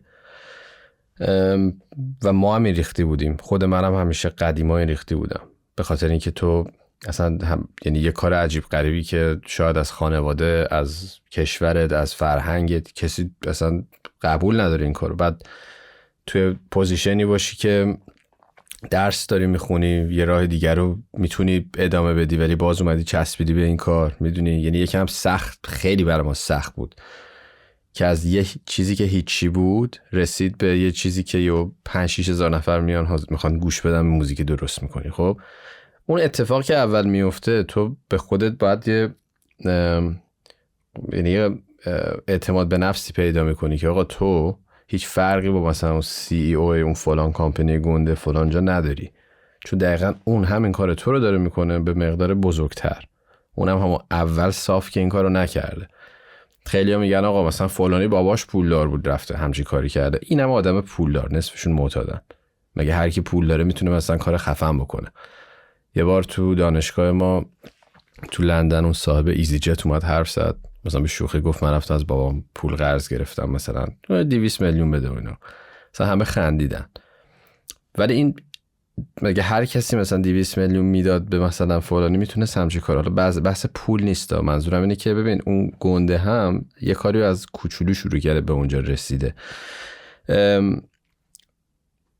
کاری که ما میکنیم حالا اینی که دقیقاً اینجوری نیست که ما حالا جمع شیم دور هم، تو همین سوالی که پرسید راجع به من، این نیست که ما جمع شیم دور هم حالا بگیم حالا چی کار میخوایم بکنیم. من تقریبا همیشه میدونم میخوام چی کار بکنم. به کسایی که زنگ میزنم مهره هایی هن که خیلی طول کشیده که ما کنار هم میدونی چی میگن تبدیل بشیم به یه تیم، و به نظر من یکی از چیزای کلیدیه هر کار خفن تیم درست داشتنه. و حالا برای من دقیقا همین شاهینو که میگی، شاهین انقدر مغزش با من سینکه تو خیلی چیزا که من فوق العاده، یعنی آدم خب باهوش و خفنیه واقعا و فوق العاده من اعتماد دارم بهش، چون بعد مدتی که ما با همه هی کار کردیم فهمیدیم دیگه دقیقاً قلق هم دیگه رو فهمیدیم. اون دقیقاً میدونه من چی دوست دارم، من میدونم دقیقاً اون چی دوست داره و کنارم یه تیم اول 2 نفره رو شروع کردیم که دیگه مثلا از هر کاری، از ویدیو بود، از موزیک بود، از اون شروع شد تا این حالا تیم ما بزرگ شد. حالا من شاید یه تیم دیگه این ور دارم، یه تیم دیگه اون ور دارم، بعضی وقتا اینا به هم دیگه میخورن. اینی که داینامیک داستانو چه جوری نگه میدارم، ببین با پول هیچ وقت نمیتونی یه تیمو برای مدت طولانی نگه داری. چرا؟ حالا این دلیل نمیشه که مثلا اگه یه اتفاقی میفته کسی پول نگیره و مثلا به همه بخوام به خاطر اسمشون یا کردیتشون کار کنن. نه، اتفاقا پول خیلی مهمه، باید باشه. پول یعنی حالا اون قضیه مالیش باید حتما تو کار باشه، این نمیتونه نباشه، ولی اون نباید چیز اصلی باشه. ما خیلی وقتا تو تیممون خیلی خیلی کارا انجام شده و حالا یکی به خاطر تجربهش خواسته بکنه، یکی به خاطر اسمشو مثلا میذاره این کارا انجام میده، ولی هیچ وقت صرفا به خاطر پول نبوده. یا حداقل من مطمئن بودم که، یعنی سعی کردم این اتفاق هیچ وقت نیفته که صرفا به خاطر پول یه کاری انجام بده، مگر یه کار ساده ای که مثلا یکی تو تیم خودمون نیست یه کاریو بکنه، مثلا یه چیز خیلی ساده رو انجام بده تموم شه بره. ولی تو تیم من همیشه سعی کردم یه جوری داستان باشه که واقعا از استعدادی که مثلا تک تک کسایی که تو تیمن دارن همه استفاده بشه و واقعا اون به یه جایی برسه لحاظ ذهنی و تجربی که حال کنه و ته پروژه دیده بشه و واقعا به اون نقطه که خودش شخصی میخواد برسه. چون اگه این کار نکنی، نه تیم درست حسابی میتونی جمع کنی و نه میتونی نگهش داری. وگرنه هر کس رو ممکنه توی قیمتی بگی بیاد کار کنه، حالا 2 دقیقه بره. ولی اگه فردا بخوای یه پروژه عجیب غریب تر انجام بدی، یا مثلا بخوای توی تایملاین، ما بعضی وقتا مثلا چه همون قضیه دیس و اینا بود، ما دقیقاً یه دیسمون همین ریختی بود، 2 روزه نوشتیم زدیم تموم شد، تق اومد بیرون.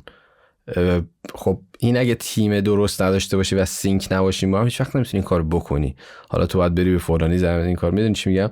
ولی این داینامیکه به نظر من، اولا من همیشه احترام همه رو تو تیم نگه میدارم، سعی میکنم هیچ وقت نذارم دعوا بشه بین بچه‌ها. و اینی که ببین هر کی تو تیم یه کار خاصی داره و هیچ وقت نباید به عنوان حالت مثلا رئیس بازی کسی نباید دراره و هر کی اگه جایگاه خودش رو بدونه خیلی همه چی درست میشه و میدونی دیگه کسی نمیپیچین تو. حالا شاید من مثلا با تیمم تو زد بازی این اتفاق فرق داره، چون ما سری بچه ما هم بزرگ شدیم، ما همش با هم دعوا میکنیم، یعنی اصلا باورت نمیشه که چه جوری ما تونستیم موزیک بزنیم. ولی توی اون تیم شخصی خودم که باز میگم رفیقا من همه، این داینامیک رو اینجوری سعی میکنم نگه دارم که ببین دقیقاً بدونم اون آدم چی دلش میخواد و دنبال چی میگرده بجز سیستم فایننسش، و یه چیزی باید باشه که واقعا اون برسه به اون چی میگن، به اون پیشرفت شخصی برسه و اون چیزی که اتفاقی که خودش دوست داره و دیده بشه و اون کاری که میکنه واقعا بفهمه و قبول کنه که آقا میفهمه. بعضیا مثلا دیدم تو تیم یه جوری رفتار میکنن که میدونی انگار مثلا تو بیا اینو بزن برو دیگه. منم میخوام تو اون چیزی که داری و واقعا انجام بدی و میخوام بفهمی که آقا تو این خفنی، همین کارو بگی تا تاش برو. میدونی چی میگم؟ برای همین مثلا تو زوزنقم دقیقا همین بود، مثلا درامزی که یه کنیسه جا میزد مثلا واقعا خفن بود. خب منم شاید میتونستم بشم درامز بزنم، ولی من اینجا دیگه ایگوی خودم باید بیارم پایین. درامز کار توه، تو بیا این درامز رو بزن، تو میدونم خیلی خفن تر میزنی، فلان سین تو بزن شاین مثلا، یا فلان کارو فلان بکن. این میدونی چی میگم؟ این خیلی مهمه، این خیلی مهمه که هر کی بدونی دقیقاً اون تالنت اصلیش کجاست و اونو بهش بدی. این داینامیک تیمتو نگه میداره تا اینکه صرفا بخوای یه چک به یکی بدی، پول بدی بگی آقا بیا، چون اونجوری دیگه چیز جلوتر نمیری و تیم دوست خودت نمیمونه. نمیدونم تو اینو تجربه خودت کردی یا نه؟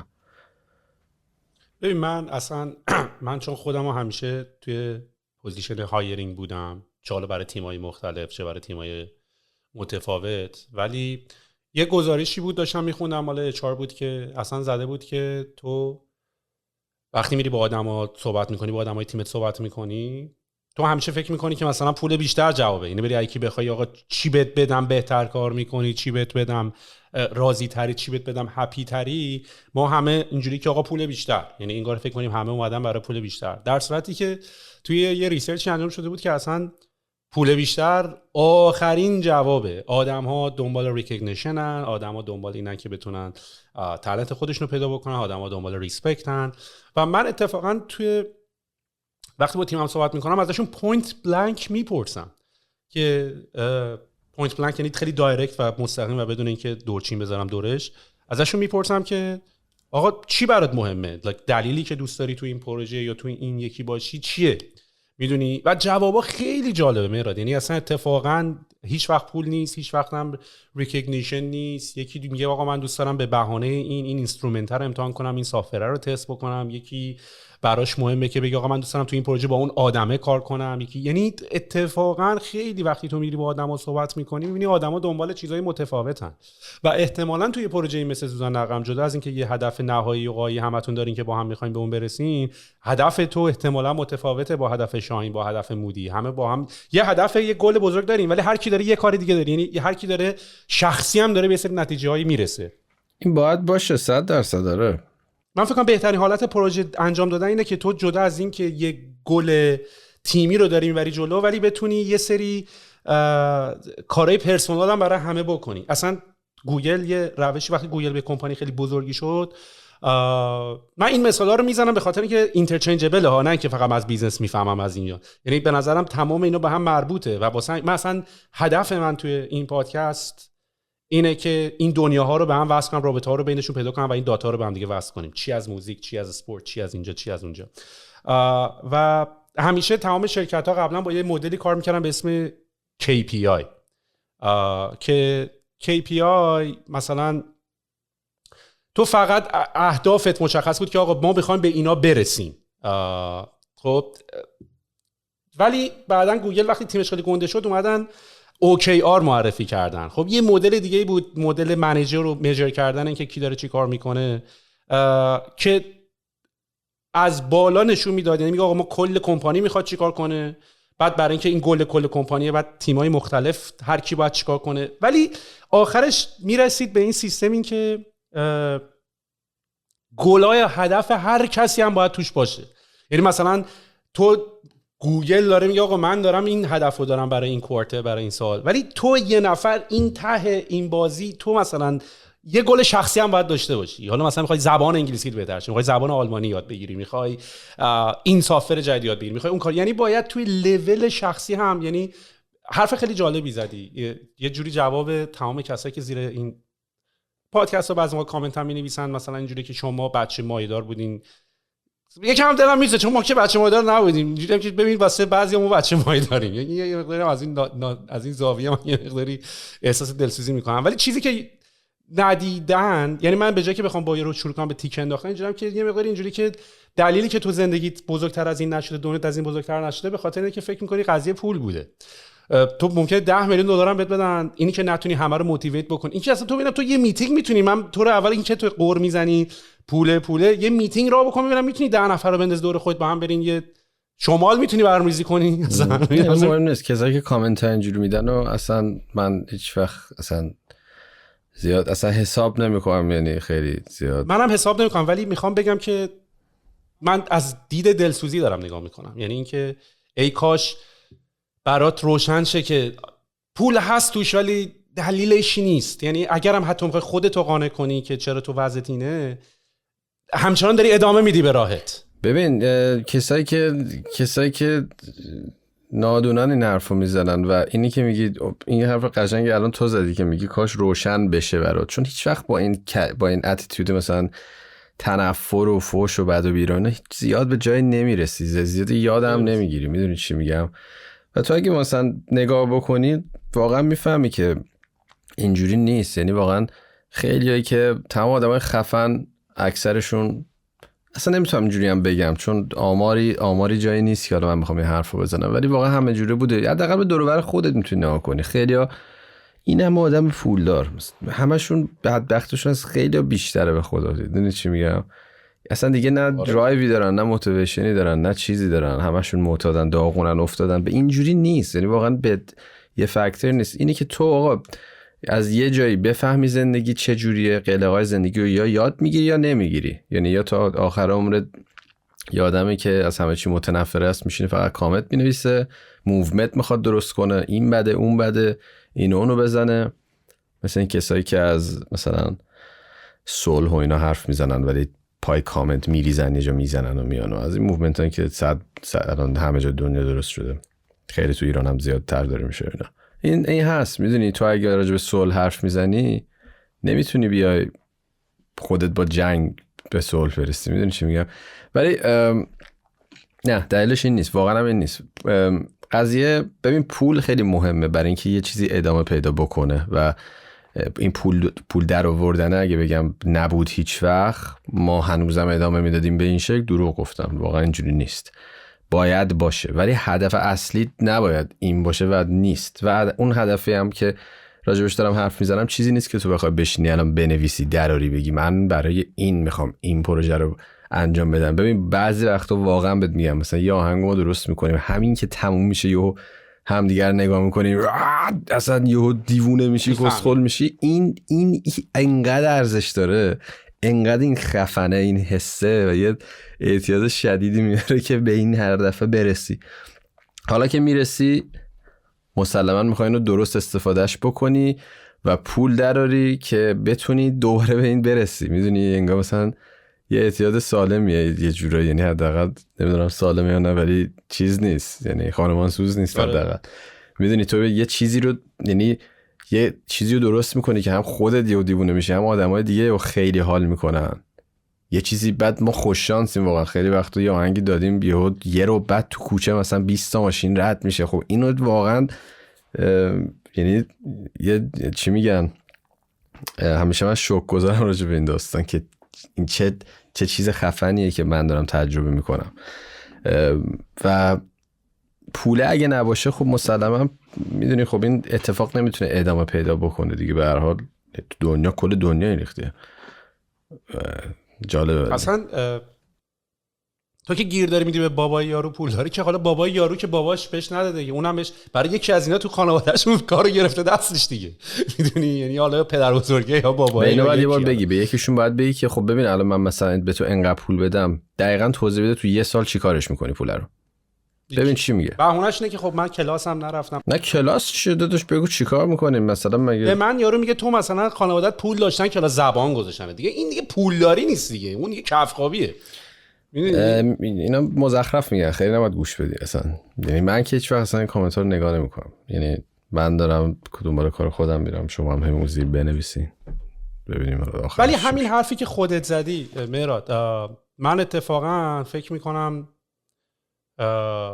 به قول تو منم خدا رو شاکرم که این اتفاقی که شاید خیلی هم توش حالا با دیزاین وقتی یاد گرفتم یه همچین چیزی هست رفتم سمتش ولی ماها خیلی خیلی خوش شانس بودیم، خیلی هستیم، به خاطر اینکه همه آدما کار و بیزینس و زمان گذاشتن براشون فقط یک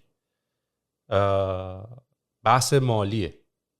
میدونی یعنی میخوام برم پول درارن، ولی ما انگار یه انرژی داره از یه جای دیگه داره میاد، سوخت داره از یه جای دیگه میاد. و من هم خودم مثلا حتی با درست کردن این پادکست، من یه پادکست بیزنسی درست کردم ولی منم فاز انگار منم ترک دارم میدم بیرون، هر اپیزودی که دارم میدم بیرون.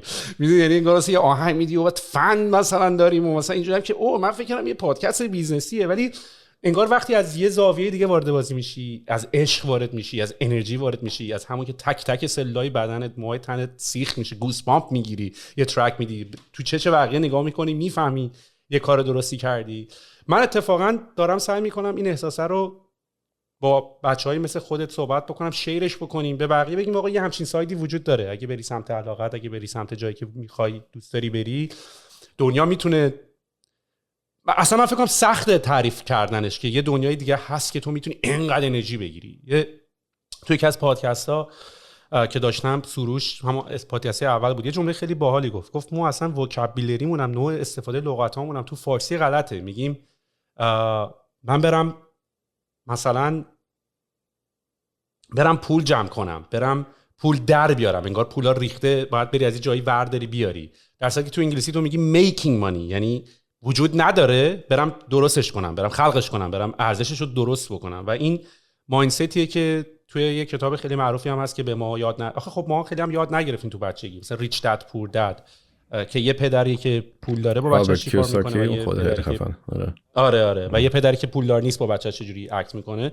و ما هم اصلا ما فکر میکنیم پول یعنی خرید ماشین و خونه و اینا، در صورتی که کسی که پول داره، پول مثلا ایلان ماسک که پول کش تو جیبش نیست که یه پول رو داره که روی این پروژه رو اون پروژه رو این پروژه رو اون پروژه بره، خونه که نمیخواد بخره، ماشین. بعد تو مثلا چقدر مگی مثلا یه 2 میلیون دلار خونه بخر، یه 200,000 دلار هم ماشین، با 4-5 میلیون تو یاتت هم داری، یعنی جمع میکنی بازی رو دیگه.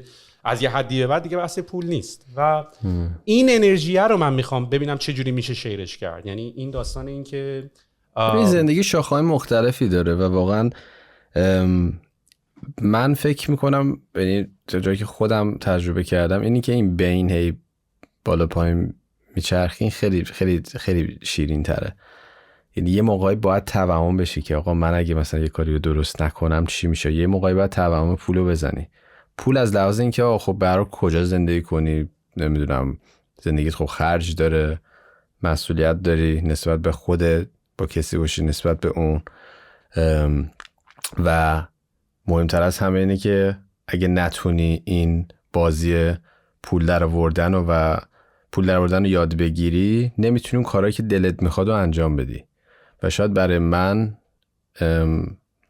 این خیلی مهم بوده. یعنی من همیشه خودم رو هنوز مثل بچگیم شاید میبینم که یه سری کارها رو دوست دارم انجام بدم، به عنوان انسان دوست دارم یه سری چیزا رو تجربه کنم تو زندگی، حالا هم ورزشه، هم از لحاظ مثلا یه کار جدیده، دوست دارم برم فلان جای دنیا رو ببینم. خب وقتی این کار رو میخوام بکنم مجبورم این بازی پول رو یاد بگیرم قضیهشو. خب حالا میام از کاری که دوست دارم اگه بتونم سعی میکنم اینو پرورشش بدم، به جایی برسونم که بتونم ازش پول در بیارم. ولی یه چیزی مطمئنم و راجب خودم و اونم اینه که نمیتونم به سمت این مسیر حرکت نکنم، چون واقعا احساس میکنم یه نفرم که مردم. یعنی بخوام و میگم خیلیا متاسفانه این شانسشو ندارن، ولی مسئلهش اینجاست که خیلیا شانس دارن ولی نمیکنن، چون اصلا نمیتونن تصور کنن که آیا از اون زندان فکریشون میتونن بیان بیرون یه لحظه هم حتی اگه شده. و ببین تو وقتی بچگی بزرگ میشی کسی کلا بهت یاد نمیده باید چیکار کنی، چجوری این به قول تو how to make money کلا، یا اصلا پول قضیهش چیه. حالا اگه پول بهت بدن چی کار باید بکنی، مثلا پول رو چجوری دراری، چجوری نگه داری، چجوری زیادش کنی، یا یه سری خرجا اشتباس، یا مثلا میدونی به قول تو مثلا ماشین خفن، خونه خفن. حالا مثلا کتابی که گفتی ریچ داد پور داد مثلا راجع به این حرف میزنه، این میگه که آقا من دوست دارم ماشین خفن مثلا سوار شم، درسته، ولی این که اونم یه راهی داره که بتونی اون ماشین رو از راه مثلا بیزنست بخری، هزار تا کار دیگه هست که بکنی که تو دقیقاً هم کارو داری میکنی، ولی میدونی یه اینوستمنت خیلی بدی پولی هم بهت میدن تازه. آره ببین این راه مختلف داره و میگم صرفا برای خود من خیلی جذاب بوده که تو این قضیه رو یاد بگیری و بتونی کاری که دوست داری انجام بدی دیگه. ولی خب میگم یه بحث خیلی عمیقیه که اصلا این حرفایی که الان داری میزنی من یه چراغی برام روشن شد. اصلا تمام این بازی که منم افتادم توش استارتاپ، من یاد گرفتم بازیمو فاند کنم. یعنی میخوام بشنم یه چیزی بسازم، مثلا یه سافری و یه بهونه هر چی. بعد یاد گرفتم برم با اینوستر صحبت کنم، یاد گرفتم پول رو برم تیم بسازم. میدونی دقیقاً همینه دیگه. همین قضیه بازی رو پیدا کردم. من همینو میگم، همه این استیجا رو تو یه بار وقتی انجام بدی هی میخوای بزرگتر بکنی. حالا میدونی مثلا شاید نمیدونم تو هم مثل من یکم درونگر و نردی یا نه، احتمال میدم هستی. خب برای ماها چون شاید حالت خیلی نرمال بزرگ نشدیم، چرا من مثلا هم درسمو خوندم، هم شرکت کار کردم، همه اون کارا رو رفتم، همه رو انجام دادم، ولی شاید برای ماها که اون دنیا رو هیچ وقت قبول نداشتیم و نمیتونستیم برای خودمون، نه اینکه اون دنیا بده، ولی برای خودمون نمیتونستیم قبول کنیم که بریم برای یکی دیگه کار بکنیم، به یه سمتی اومدیم که تونستیم حالا مثلا پادکست بذاری، برای تو پادکست میذاری، من موزیک میذارم، که اون حسه رو، اون کنترل رو، یا اون مثلا اون حس شخصی رو که آقا منم میتونم یه کار خفن بکنم و این اونو به بیشتر اون اعتماد به نفس رو بهت میده و تازه میبینی که آقا این خیلی خفن تر از اینی که من مثلا یه مقدار بیشتر پول داشتم ولی این کارو نمیکردم. مثلا بهت گفتم اون محدود بودن خیلی حال میده تا اینکه تو الان میدونی هر کاری دلت بخواد بتونی بکنی دیگه، هیچ میمیری دیگه، مثلا بشه درد میخوره زندگی. این توهم باید باشه آقا من الان این کارو میخوام بکنم. من به عنوان آدم مچور مثلا ادالت فهمیدم که آقا اینجوری هم نیست که صاف این کارو بکنم، نه باید برم به قول تو فاند ببینم از کجا میتونم ریس کنم، 2 تا اسپانسر بیارم تو کار، به اون بگم چیکار بکنه، آدما رو یاد بگیرم، قلق داستان دستم بیاد. اگه میتونستم صاف زارت کاری انجام بدم که مطمئنا خوب نمیشد. این فشاره رو انسان اصلا مدلش اینه که این فشار باید روش باشه تا بتونه کار خفن بکنه، نه به مقداری که بشکنه، نه اون مقداری هم که اصلا حس نکنه. یه چیزی اون وسط باید باشه که از گاهی بفهمی که اوکی اینم هست. دقیقاً. و من اتفاقا آفرین، من فکر کنم یه نکته جالبی که اشاره کردی اینه که یه دلیلی که اصلا شاید امثال ماها که کم هم نیستن تعدادشون، حالا ما یکم وکال تریم و حرف میزنیم و نمیدونم میکروفون رفتیم خریدیم و دوربین خریدیم و خودمون برادکست میکنیم و اینا، خیلی آدمای خفن خیلی زیادن وجود داره، اینه که شاید یه آدم دیگه هم بغل من همونقدر توانایی داره، حتی شاید هم بیشتر، حتی شاید هم بهتر، ولی ما هم یکی این که انقدر این کارا رو کردی یه مقداری بیشتر میدونی چه اتفاقی میفته. یعنی مثلا مثل یه قطعه پیانو، یعنی مثلا من هر موقع خودم هم یه مقداری مثلا می‌خواستم آهنگ بزنم، دیدی آهنگ رو اول شروع می‌کنی بزنی اصلا غلط می‌زنی اشتباه، ولی اینجوری که میدونی 2 هفته دیگه داری ایدت میزنی، یعنی اولا این پروسه رو یاد گرفتی، میدونی که it's gonna happen like یواش یواش خیالت راحته. یعنی این یکی دیگه وای من این آهنگ رو که نمیتونم بزنم، اصلا شروع هم نمی‌کنه، تو هم همون وضعیو داری ولی تو فقط تجربت بهت نشون داده که میشه، نگرانش نباش. یکی این قضیه و 2 اینه که تخممون هم نیست، یعنی انقدر کردیم هم میدونیم میشه، هم میدونیم نشه، هم اشکال نداره، اصلا نشدن پارتی ازشه. یه اتفاق تو با سری قبل داشتم اتفاقات میکردم، تو سعید رو میشناسی، سعید سراوا، و خیلی جالب بود دارم که خیلی هم میشناختین همو، یعنی اینجوری هم که بابا اصلا هیدن چه ربطی به سعید سراوا داره و خیلی جالبه. من میتونم یه سری خواص بین تمام این آدم‌ها دیتک بکنم، یعنی اهمیت نداشتن جاد شدن، بچه‌ایم هممون خیلی یه بچه کوچولوییم. آفرین هممون بچه کوچولوییم. سعیدم اینو داره دیگه، من برای همین خیلی باش حال میکنم و خیلی با هم شاید باند داشتیم. عین بچه کوچولو مثلا نشسته بودیم یه بار مثلا نقشه میکشیدیم، اون چیزا رو داره سعیدم که یه ایده میاد و یه لامپی روشن میشه، فایر آتیش تو میده. ببین فکر کنم همه این بچه‌ها رو دارن ولی از تو یه جایی تو زندگیشون بچه کشته میشه یا یکی خفش میکنه، نمیدونم، احتمالا همه دارن. ما نذاشتیم دیگه، مثلا من خودم نذاشتم این بچه رو که مثلا باحال‌تره همشه خیلی. یعنی اون ساید انسان باید اینجوری باشه، باید میدونی بازیگوش باشی یا حال کنی با همه چی، نمیتونی که خب حالا یه سری واقعا زندگیشون از بچگی شاید میگم مثلا تو جنگ بزرگ شده دیگه، بچه وجود نداره توش. دیگه ما هم تو جنگ بودیم، حالا بچه بودیم ولی تاثیر خوشو داشته به هر حال. ما هم نسل خب یکم همون دوران دیگه، ولی چون بچه وقتی نوزادم هست میفهمه دیگه، میفهمه ترسو تو دور و برش حس میکنه، ولی یعنی برداشتم گفتم آره این داشتی میگفتی که خواصه. ولی من فکر میکنم بقیه آدما انگار مکتبی که درس خوندیم غلط بوده، انگار به بقیه آدما گفتن بکش این حس بچگی تو دیگه الان بزرگ شدی، تو دیگه الان ادالت شدی.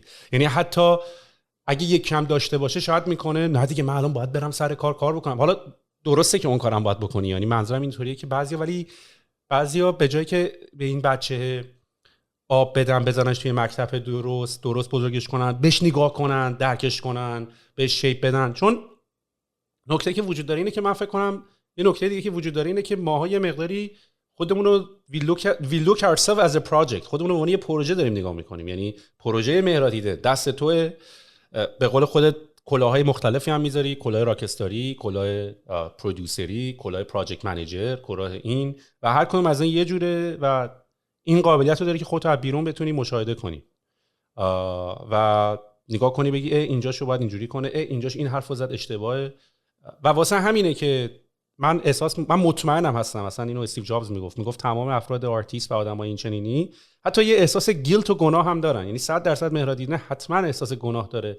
انقدر میگم مهراد دیدن خفنه، احساس گناه میکنه، من انقدر خفن نیستم، کامنت آقا آهنگ خفن الماس، همه رو حال میکنی ولی از یه طرف هم احساس گناه هم احتمالاً داری، اینجوری که I don't think so، فکر نمیکنم اونقدی خفن باشم، فکر نمیکنم اونقدی. یعنی همه آرتیست‌ها این احساس گیلت رو دارن، همه یه جورایی، به خاطر این خودشون ورک این پروگرس میدونن و خیلی مونده تا بخوام به اون چیزی که فکر میکنن درسته یا حتی جالبه که خودشون بخوان دست بزنن برسه مونده.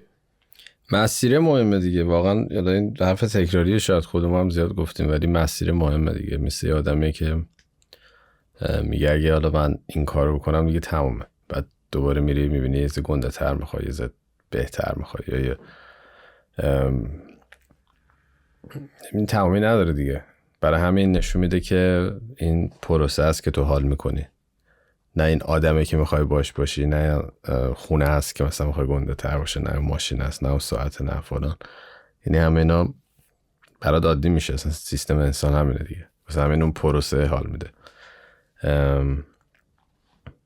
آره ولی همین. حالا اون داستانی هم که گفتی که ما شاید اینجوری توی مکتب اشتباه بزرگ شدیم دیگه، همینه دیگه. میدونی کارش نمیشه کرد. به هر حال هر کی یه جای، هر کی یه کارتی بهش داده میشه، دنیا کارتی بهش میده، همینه دیگه، سیستم اینه. ولی بهترین کار اینه که قور نزنی و یاد بگیری چیکار باید بکنی دیگه. و اینو اون روشن شدن است که یه جایی بعد مغزت روشن میشه. مثلا منم شاید خیلی بسته فکر میکردم تو بچگی، از یه جایی روشن شد مغزم، فهمیدم که آقا این چیزایی که من فکر میکردم واقعی نیست، یا مثلا این طرز فکری که من داشتم اشتباس، اینجوری که من آدم ها رو قضاوت میکنم اشتباس. مثلا یا الان مثلا خیلی به این نتیجه رسیدم که آقا نه، اکثر این کسی که فکر میکنی دشمنتن نیستن، دشمن وجود نداره.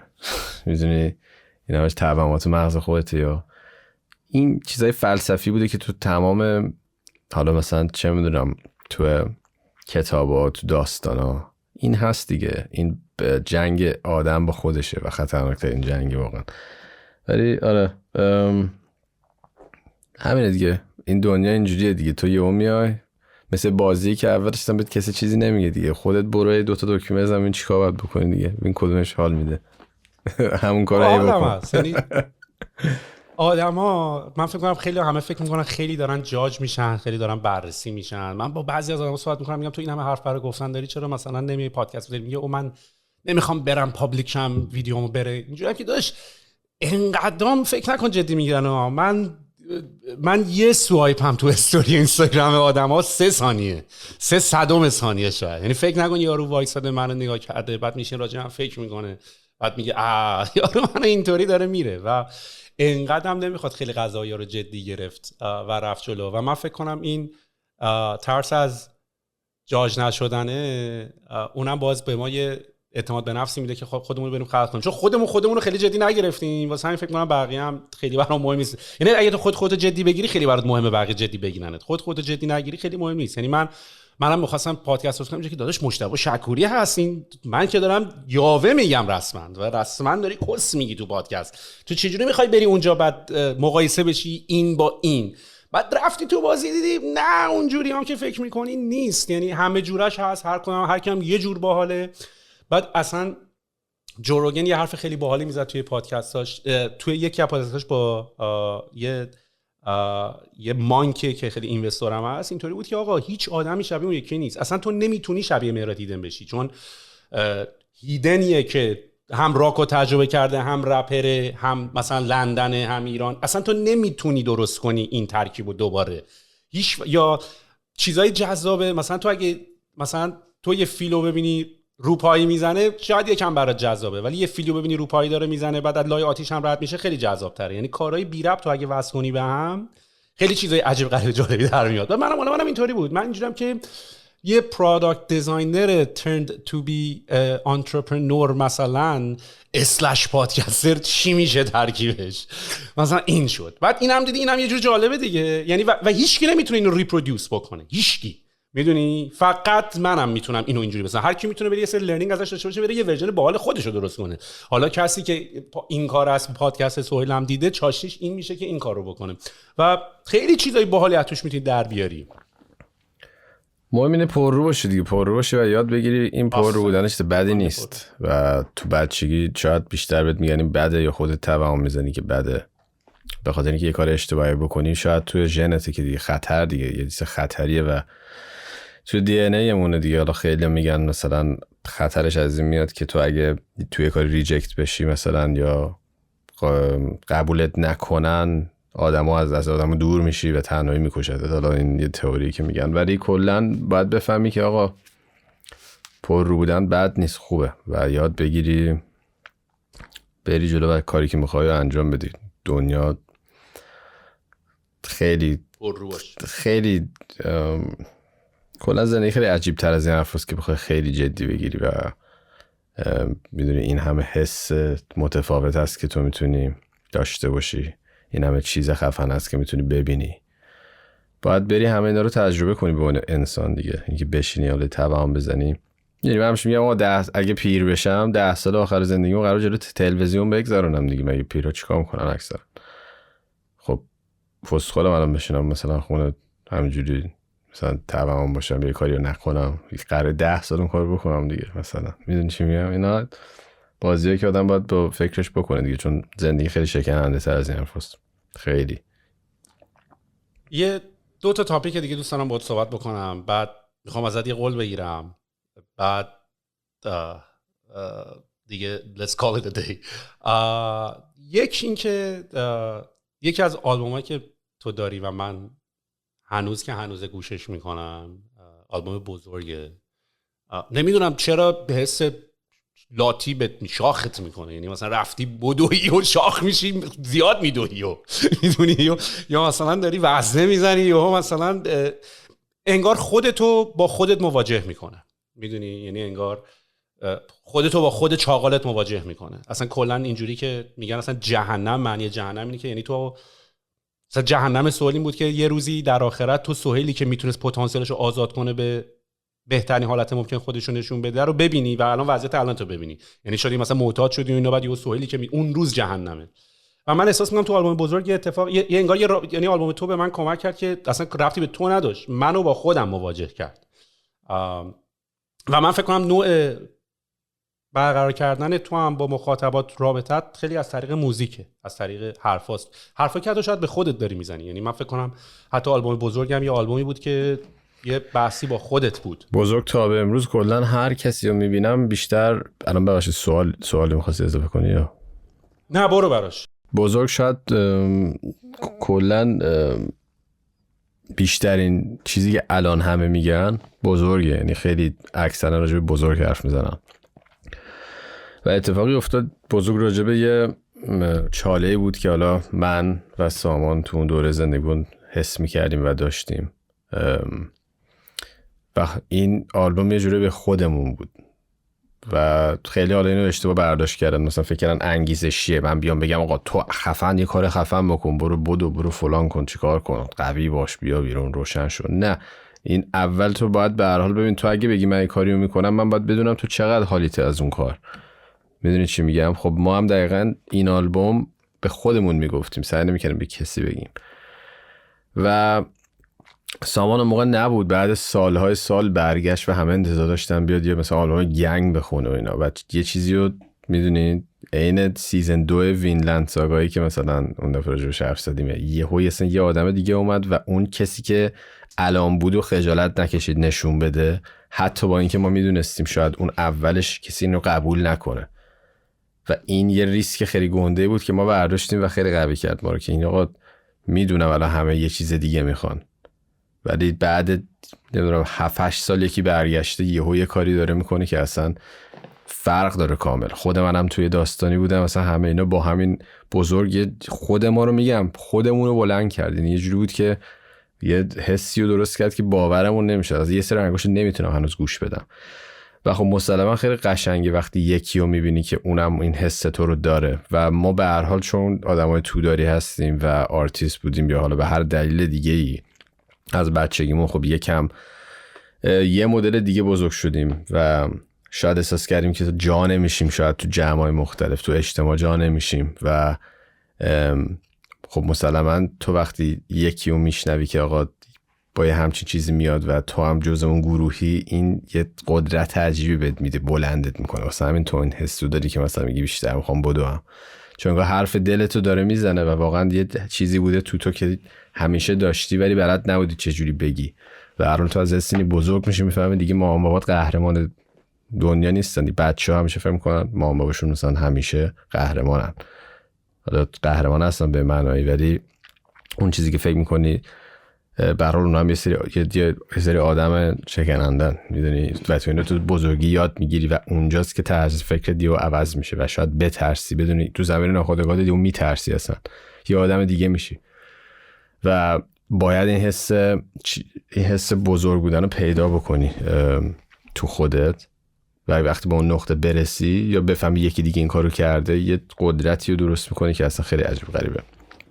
بزرگ خیلی خفن بود، خیلی یادم نمیره، یکی از بهترین دوران زندگیم بود از لحاظ اینکه ما انگار مثلا خیلی آلبوم خوب، انگار مثلا برای اولین بار مثلا یه تکنولوژی خفن رسیدیم، مثلا انگار به یه چیز عجیبی رسیدیم که نمیدونیم، مثلا اولین بار آدم فضایی دیدیم، یه چیز اونجوری بود واسه خودمون که ما الان داریم اینا اینجوری شده. اصلا خیلی خیلی حال داد. من بزرگ تنها آلبومی که روی اسپاتیفای هم دانلودده برای آفلاین لیسنینگ که اگر جایی بودم که اینترنت نبود، ولی این یه مورد و فرق داشت دیگه، میدونی از لحاظ موزیک هم تو مارکت هیچ کی این کارو اون موقع نکرده بود و طرز فکری که شاید ما حالا ایرانی‌ها زیاد توش بزرگ میشیم و کسی نداشته. حالا این چیزی که میگم و سامان چند بار گفته احتمالاً اینور اونور، ولی مثلا آهنگ بیتاب، آهنگ یک بزرگ همین بود که آقا اولین آهنگی که من خودم شنیدم که اینجوریه که آقا شروع میشه داره از یه جورایی از غم و بدبختی و اینا داره میخونه و معمولا آهنگای راجبه یه طرف دیگه، یا اینه یا اونه. این شروع میشه یعنی داره میگه آقا من دورمو بسته بودم و فلان و این داستانا، هیچ کاری نه چپ میتونستم برم نه راست، یهو یادم میاد که اصلا بال دارم میتونم از روی اینا برم. و این اولین باری که تو آهنگ یه چیزی که خیلی داون و اینا داره میره، یهو میگه من واسه این کار، یهو میره بالا. اصلا این همیشه سامان این داستانو تعریف میکنه و این خیلی اتفاق عجیبی بود که مثلا یهو ما خودمون تو موزیکامون تا همچین چیزی زیاد نبود، یعنی آهنگا همه یه طرفه بود معمولا، این یهو پیکاپ میکنه خیلی خفن میشه. آره ولی گرود دیز. سوال دوم چی بود؟ سوال دومم که برمیگشت به همین اینترو، چون یه جای با هم صحبت کردیم گفتیم که هر موقع حسش اومد، هر موقع که یعنی چون نمیتونی بشینی هی بک تو بک این کارا رو بکنی، مثلا موزیک. حالا ریک روبین، من خیلی وقت جدیدن رفتم تو فاز ریک روبین که میگه من فقط تیست خیلی خوبی دارم و از آرتیست ها کمک میکنم که ازشون بکشم بیرون و منم دارم یکم دارم مکتب ریک روبین الان دارم کلا یکم فالو خورد میگم من موزیک بلد نیستم، من که باور نمیکنم. آره بابا خیلی کارش درسته داداش، با یکی این دستگاه یه بار بشین کار کن، عمرن بلد نباشه اصلا نمیتونی کاری کنی. آره ولی خیلی کارش، یعنی من در اصلا یه کتابم نوشته، من الان میخوام کتابش اتفاقا بگیرم، حالا سعی میکنم لینک کنم زیر پادکست. اونم کارش مدیتیشن، یعنی اول دوست داره خیلی تپ کنه در درون خودش و خیلی هم با فیلینگش، یعنی یکی از نکتهاش اینه که من خیلی با مغزم تصمیم نمیگیرم، یا انقدر تونستم با احساساتم رابطه برقرار بکنم که اگر یه صدایی یا آهنگ بشنوم میتونم بفهمم که این تاچ میکنه، این تکون میده، این آرتیست رو اکسپرس میکنه. و من خودم فکر میکنم یه خاصیتی که حالا دوباره ما نمیخوام بکنم، ما این بقیه ندارم، ما داریم، ما یه خاصیتی که دیولپش کردم، بقیه هم میتونن دیولپ بکنن، همین تپ کردن توی چیزی که فکر میکنه it's right or wrong. من یکی از نکتهایی که دارم اینه که منم خودم برام پروداکتایز کردن این که چی کاری دارم یا فرمولیت کردن این که چه کاری دارم درست یا غلط انجام میدم سخته تو زندگیم. نمیتونم بگم کدوم آهنگ کار میکنه یا کدوم آهنگ کار نمیکنه، نمیتونم بگم این روشو بزنم آهنگ کار میکنه، خیلی فرمولیت کردنش سخته، در صورتی که تو میتونی دیولپ کنی یه حسی که بفهمی چی کار میکنه چی کار نمیکنه.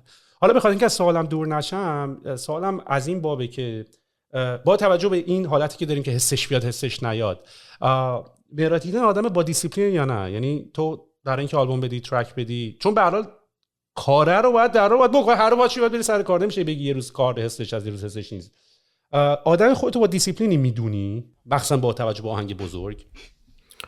ببین صرفا من یعنی من کلا آدمیم که به قول همون اول گفتی خیلی کلیدم، یه کاریو بخوام حتما میکنم و این احتیاج داره که دیسیپلین رو داشته باشی و موقعی که دیسیپلین دارم خیلی حس خوبی دارم، سالمترم، زندگیم رو روتینه درست‌تر فکر میکنم. ولی یه طرفی هم اگه همه چیت خیلی درست باشه و زندگیت خیلی بالانس باشه، خیلی چیز باشه، همه چی اوکی باشه، موزیک میریزه به هم. یعنی یه کوچولو باید یه ترکی تو رو من حالا باید، یعنی میدونی یه چیزی تو روح هم باید باشه حتما که یه نه فقط ترک مثلا یه حالت غم انگیزش نمیخوام بکنم، ولی کلا باید بعضی وقتا هم از ریل خارج بشم، برم و رفت و رابطه من با دنیای بیرون و آدمای بیرون و از رو اتفاقایی که با دنیای بیرون اتفاق میفته، من اونا هیزومای منه و خیلی همیشه هم دوست دارم زندگی رو دیسیپلین باشه و خیلی هم سخته وقتی اون مسیر رو میرم. خیلی حس بدی دارم، همیشه یه چی میگن گیلتی دارم به قول تو، یا کلا سخته دیگه، یکم برام سخته. مثلا خب سنتم میره بالاتر، بیشتر دوست داری روتینه رو داشته باشی، ولی روتینه خیلی لازمه و این دوتا با هم به یه جایی میرسونه. یه آدم و یا حالا کاری که من میکنم این دوتا بغل هم نباشه، یا کارت زیاد سوبر میشه یا کلا. حالا منظورم سوبر نیست که مثلا منظورم نیست برم مثلا دراگ بزنم مثلا موزیک، نه، ولی کلا باید مسیرت خارج بشی و یکم بری بیرون، چیزای عجیب ببینی، باید اتفاق تو زندگیت بیفته و اگه نیفته، اگه زیاد بری که میری قاطی باقالی، اگرم خیلی اینور باشی که یه آدم فوق سوبر میشی. و مخصوصا تو هنر و آرت و این چیزا به هر حال آرتیستای کم کسخلن دیگه، اگه اون المنت رو نداشته باشی بخوای مثلا یه بیزنسمن مثلا یا مثلا ورزشکار باش رفتار کنی، خب دیگه نمیشه دیگه، باحال نمیشه. واسه همین دوتاش باید باشه. مثلا برای کریتیو پروسست مثلا ریچوالی پیدا کردی که قبل از اینکه شروع کنم با آهنگ ساختن اول باید برم راه برم یه ساعت؟ نه من زیاد نه، بیشتر توی محیطی که هستم کمکم میکنه. ولی آره میگم ولی باید، ولی خب پس سعی میکنی یه محیط رو برای خود درست باید یه اتفاقی بیفته کلا برام دیگه، یعنی باید با آدمای بیرون و دنیای بیرون یه اتفاق برام بیفته حتما که این آتیشش روشن شه. ولی نه چرا سعی کردم داشته باشم ولی هیچ وقت کار نکرده، یعنی هم الکی همش حالا من قبلش این کار بکنم فلان، نه. آره باید گوش کنی به خودت آخر. یعنی انگار ما بیشتر اومدیم دیسکاوری تا کرییشن، یعنی اول یه چیزایی تو خودمون دیسکاور کنیم، یه سری خصوصیت‌ها رو تو خودمون که انگار با دیفالت با همون هست رو پیدا کنیم و بعد سعی کنیم به شیپ بدیم. یعنی مال منم الان اینطوری شده. من حتی احساس میکنم تمام نقطه‌های قوت خودم از ویکنس هام اومده. یعنی این داستان این که what doesn't kill you it makes you stronger، یعنی مثلا من چند وقت پیش پام درد گرفته بود و زانوم در الان مثلا اینقدر رونا کار کردم به خاطر اینکه بدنم سیگنال دادش اینجا ضعیف شده، الان اونجا شده استرانگ ترین قسمت بدن من. یا مثلا به من هم میگفتن آقا تو خیلی کریتیو بیزنس نمی‌فهمی، بعد بیزنس رو اتفاقا کردم از ویکنس هم به قسمت استرانگ تر. البته به قول جوکر میگه what doesn't kill you makes you stranger. من اینو خیلی دوست دارم. این خفن تره، حتی یه جا هم میشکنه دیگه اون نمیشه، یکم عجیب تره. اینو من خیلی حس کردم. آره. و در آخر یه بار با هم راجبش صحبت کردیم، ولی تو هم گفتی ژاپن نرفتی. من دوست دارم اگه پایه بودی تو سعید البته فکر کنم رفت، یعنی شاید هم اگه برگشته نباشه سعیدم رفت ژاپن، توکیو. کلا توکیو یه محیط خیلی آرتیستیک و خیلی مینیمالیزم و خیلی تپ کردن در درون و انگار یه داستانی داره که تمام این نینتندو و سونی و تمام این اتفاقات بزرگ دنیا یه جورایی از اونجا یه ریشه‌ای داره، یه داستان استیو جابزی بره اونجا یه مدیتیتی بکنه و اینا. دوست داشتم اگه پایه بودی اینو با سعیدم مطرح بکنم. مهمون سعیدیم. مهمون سعیدیم. آفرین باریکلا. با مهمون سعید پاشیم بریم توکیو. اون جرنیه خود سعید چی حرف می‌زنه. آره آفرین. من سعیدو تگش میکنم 100% پایم ما رو ببره توکیو. عالی دان مراد، خیلی خیلی حال کردم، خیلی یاد گرفتم ازت، یه ساید دیگه ای ازت دیدم، یه بود دیگه ای رو ازت دیسکاور کردم، خیلی باحال بود، خیلی حال کردم. امیدوارم که برای تو هم جالب بود و فکر کنم پادکست باحالی بود، یعنی فکر کنم حرف برای شنیدن برای خیلی توش بود. آره دمت گرم، خیلی خیلی حال داد، به منم خیلی حال داد. پس see you in Japan. آره see you in Japan. ایوه با سعید دمت گرم. چاکس.